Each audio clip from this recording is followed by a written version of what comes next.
மேருமலையை சுற்றி போகர் வந்து கொண்டிருந்த போது 9 சித்தர்கள் ஐக்கியமாகி இருந்த இடம் கண்ணில் பட்டது.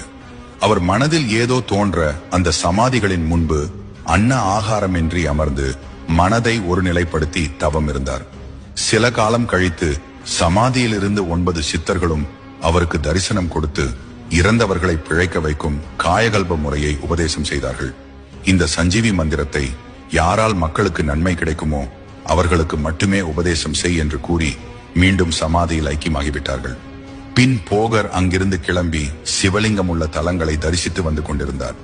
அடர்ந்த காட்டை கடந்து வரும்போது ஒரு புற்று கண்ணில் பட்டது. புற்றின் அருகே சென்ற போது மூச்சுக்காற்று வருவதை உணர்ந்தார்.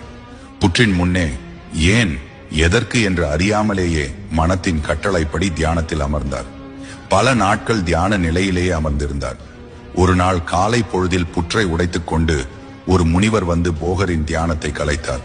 கண்களை கூசச் செய்யும் பிரகாசமான முகத்தையுடைய அந்த முனிவரை பார்த்ததும் போகர் வணங்கினார்.